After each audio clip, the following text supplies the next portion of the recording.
Good morning, everyone. I'm glad to be here, and thank you for having me.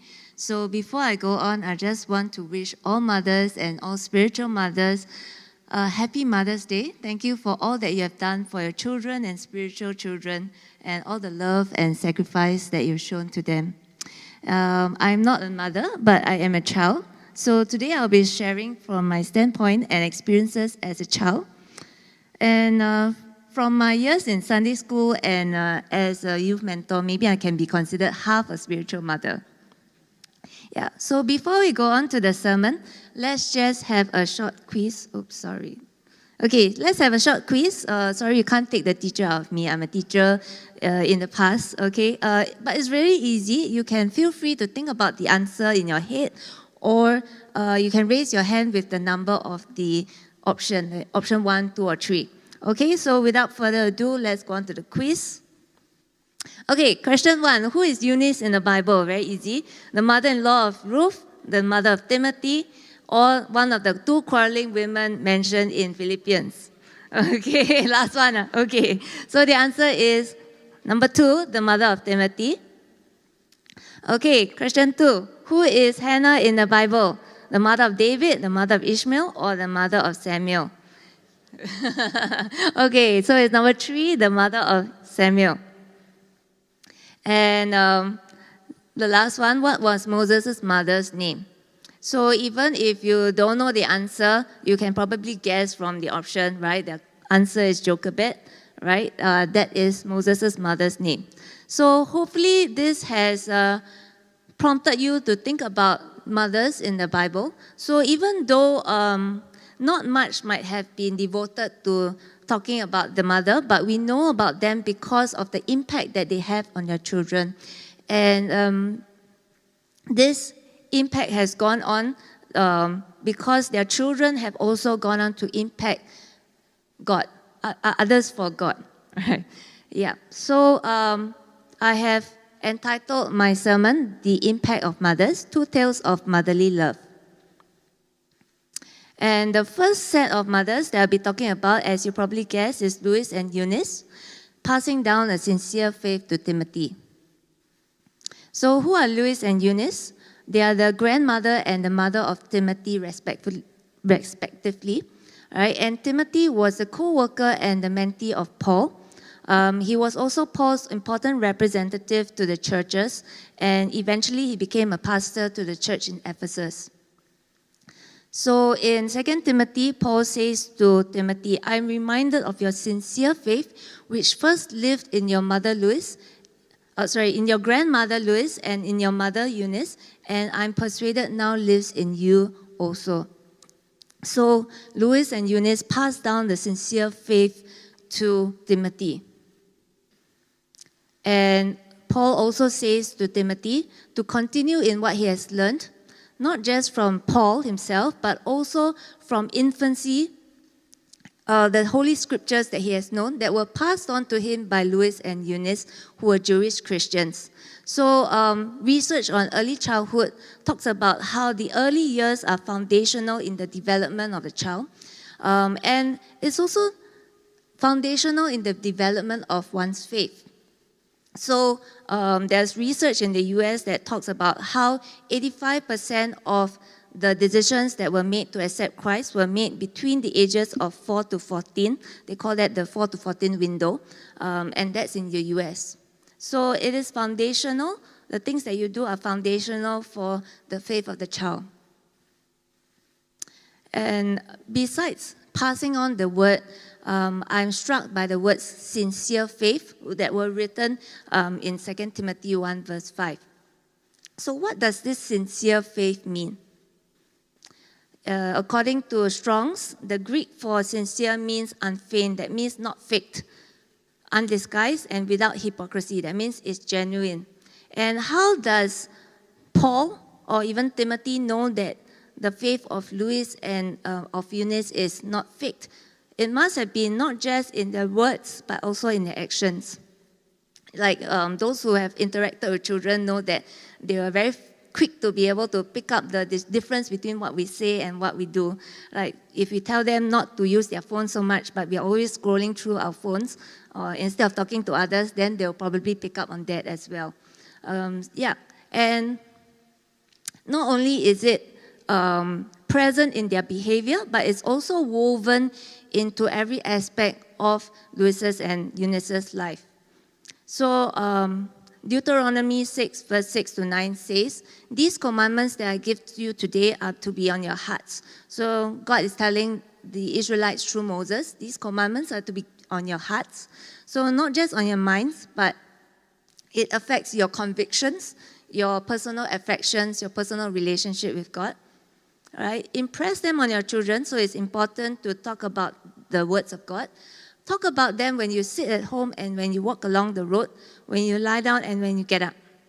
So it must be part of your daily conversations. It doesn't need to be a chim lesson plan, but it's just making use of teachable moments in your daily conversations, right? Tie them as symbols on your hands and bind them on your foreheads. So it should always be before you in your remembrance, and you should be so immersed in it that it comes out in everything that you do. And what is the impact of that on Timothy?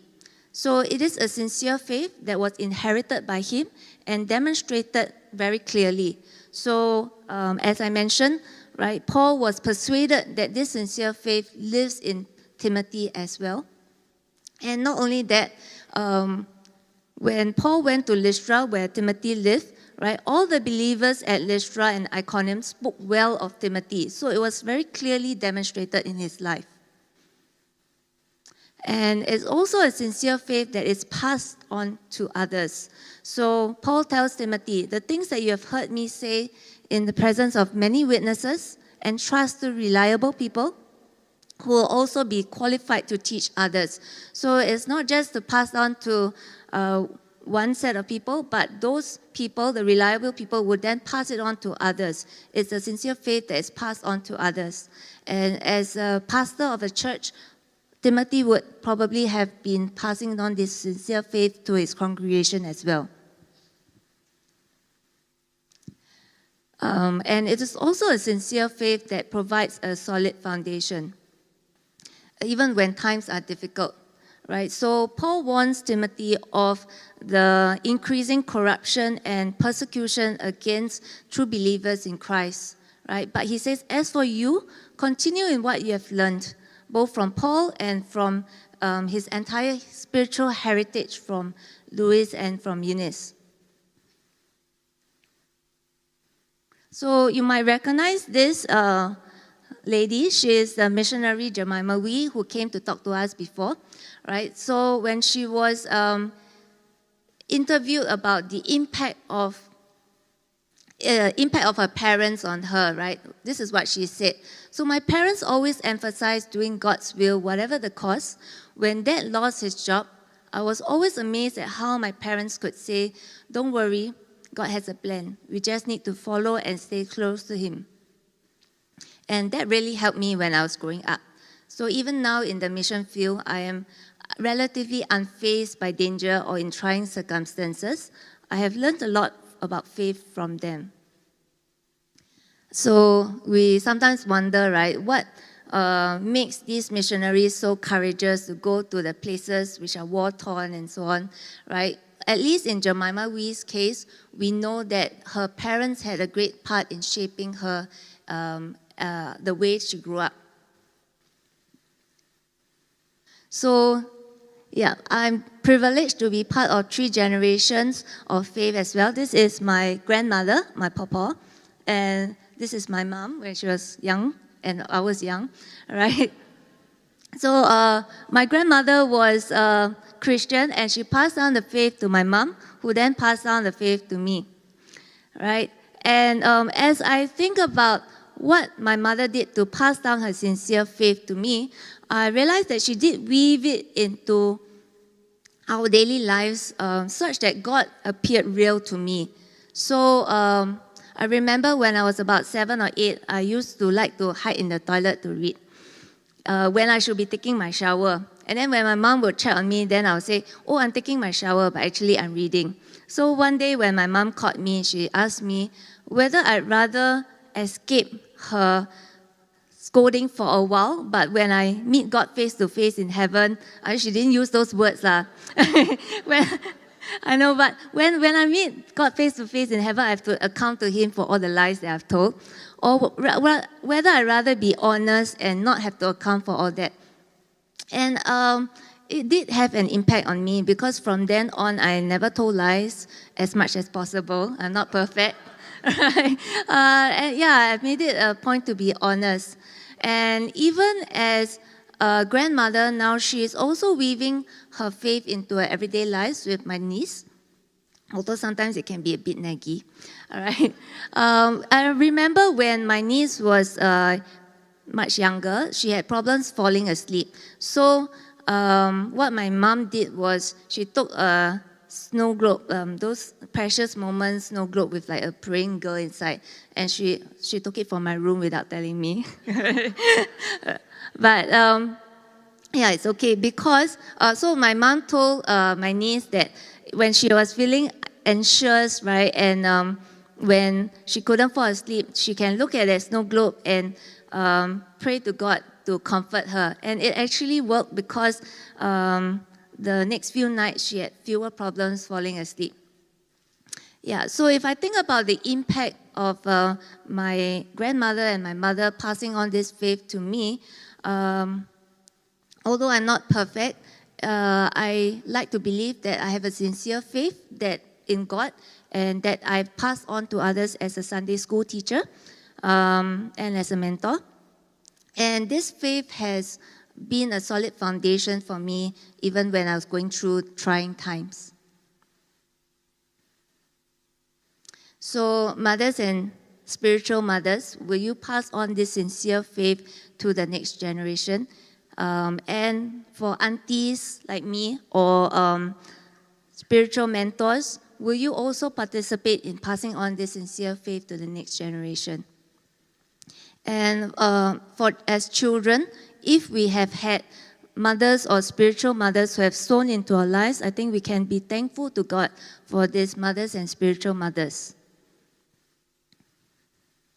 Okay, so I've talked about Louis and Eunice, who passed down the sincere faith. And the next parent that I'll be talking about is Hannah, who placed her child in God's hands. So who is Hannah? Hannah is the mother of Samuel, the great prophet and the last judge of Israel. She was barren for many years. And in those times, being infertile in Israel, there was a great stigma that was attached to it. And what made things worse is that her husband's other wife always taunted and provoked her. So one day she was in the temple of God praying in great anguish, and she vowed that if God were to give her a son, she would give him to God for all the days of his life. And so God did remember her and give her a son. And when her son was weaned, usually about the age of 3 like that, she brought him to the temple of the Lord to serve God under the priest Eli.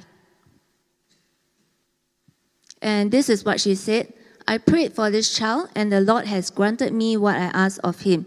So now I give him to the Lord. For his whole life, he will be given over to the Lord. So Hannah placed Samuel in God's hands. So not all mothers here may have made the same kind of vow or prayed as desperately for their child, but we cannot forget that children are a gift from God, and ultimately they belong to Him. Unfortunately, maybe I go back. Okay, unfortunately, some mothers have forgotten that our children belong to God, right? And it actually saddens me when I hear of tales from my sister-in-law of my niece's friends' parents who push their children so much to do well that they're always studying or always like going to tuition centers or always Even when they do extracurricular activities, it's only those that can give them an edge to go into their desired school. And as an educator, I've also come across many students who have this sense of inadequacy because they feel they cannot live up to their parents' expectations. So in Timothy Keller's book, Counterfeit Gods, it's a pure coincidence that it was mentioned last week, right?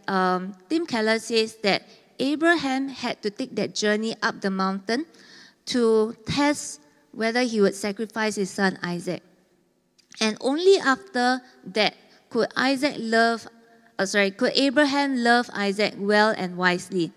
Because if Isaac had become the main hope and joy of Abraham's life, his father would either have over-disciplined him because afraid that he would turn out less than perfect, or he would have under-disciplined him because he was afraid that the child will be displeased with him, or both. Right? And he would have become inordinately angry or anxious or depressed if Isaac ever failed to obey and love him. And fail he would have, since no child can bear the full weight of godhood. That means no child can bear the full weight of our expectations if we place it all on him.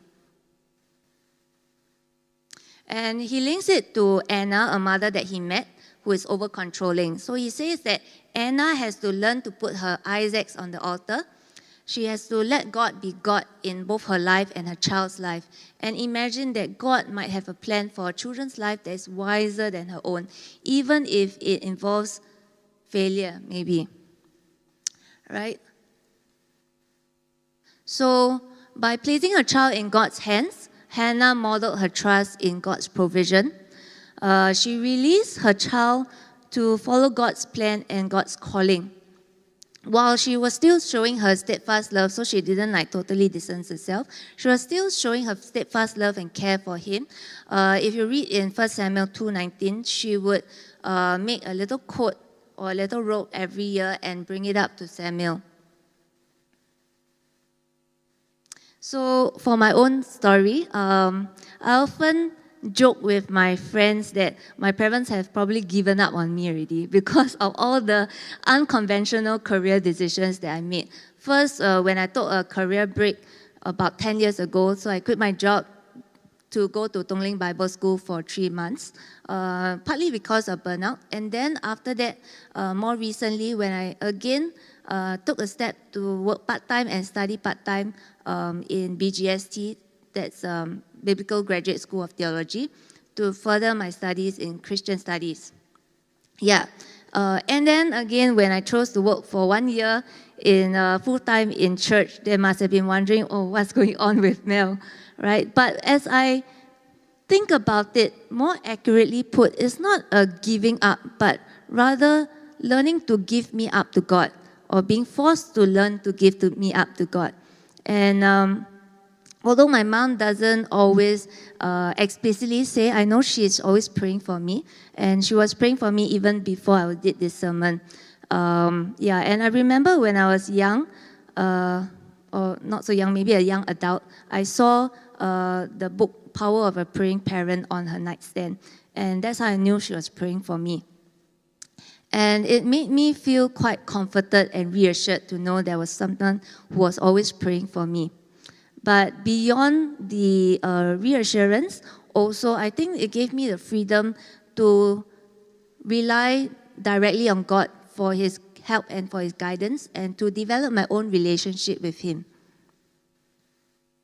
So what was the impact of Hannah giving her child up, or placing her child in God's hands? So it was God's presence with Samuel, right? So 1 Samuel 3:19 says that, there's a typo, actually it should be 19, right? The Lord was with Samuel as he grew up, and he let none of Samuel's words fall to the ground. So it was God's presence with Samuel.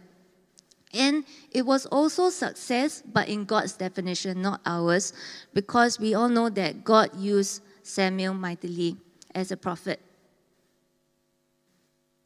So I know it's not always easy, because mothers, you care so much for your children, especially when it comes to unconventional career choices, or comes to their major exams like PSLE, or just any other problems or situations that could crop up in your child's life, right? But why was Hannah able to place her child in God's hands? And I imagine it's because she had faith in God's character. So she says, I delight in your deliverance. So she had personal experience of God's deliverance. And she also had faith in God as her rock and her redeemer. And part of this character that we can trust in as Christians is also God's tender, compassionate, and faithful love that He shows to us. So it's not on screen, but in Isaiah 49:15, God says, can a mother forget the baby at her breast? Or can a mother have no compassion on her child whom she has born? Right? And the answer usually is no. But even if the mother may forget, He says, I will not forget you. So we can also trust in this tender, unfailing love and compassion that God has given to us. And that's why, as mothers, you're able to release your children to God. And trusting that in God's unfailing love, by the way, it's not only extended to those who are perfect, but we know that this was Isaiah 49:15 was actually addressed to an Israel that was in exile in Babylon for being disobedient and for turning away from God. So despite that, right, God still shows His tender, compassionate love to His children, no matter what circumstances or no matter what they've done. Yeah. So trusting in God's unfailing love also includes trusting in Him even when things don't go well. There may be some of you who are feeling weary or feeling inadequate or just discouraged, maybe with your children, how it's going, and you can also trust in God. So I'm always encouraged when I think about this by the story of my friend from Tongling. So she talked about how she had strayed away from God for many years during her rebellious teenage years, but her mom never stopped praying for her. And because of that, she was very thankful to her mom that eventually she did come back to God. And of course, it's God's faithfulness and grace that brought her back as well. Yeah. So the great preacher Charles Spurgeon said, never could it be possible for any man to estimate what he owes to a godly mother.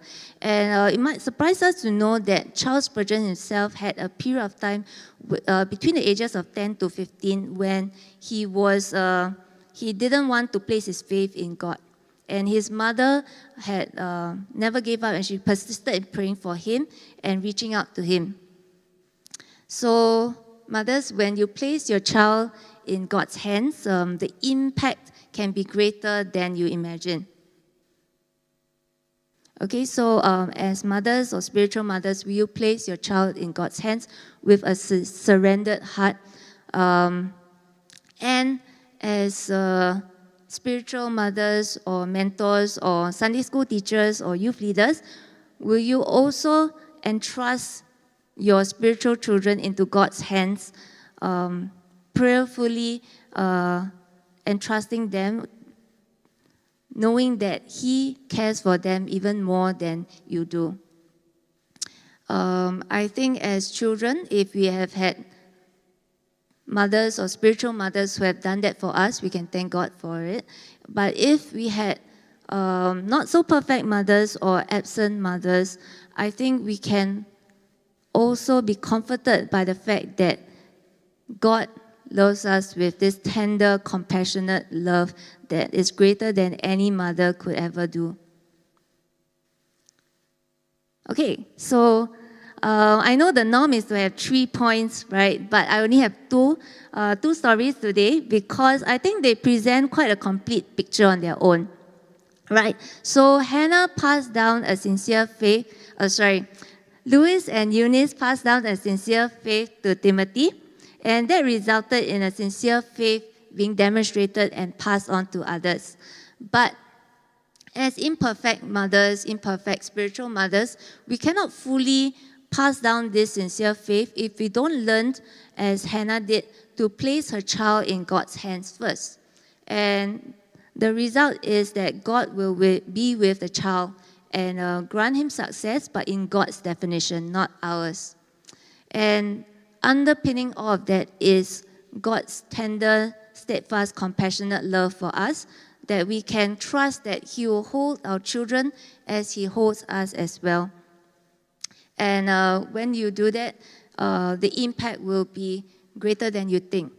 So mothers and spiritual mothers, the role that you play is very important as you fulfill your important calling from God. And as I end my sermon, we'll end with a song. God holds it all together, because truly He does. And after that, Elder will pray for all the mothers and the spiritual mothers in our midst. Thank you.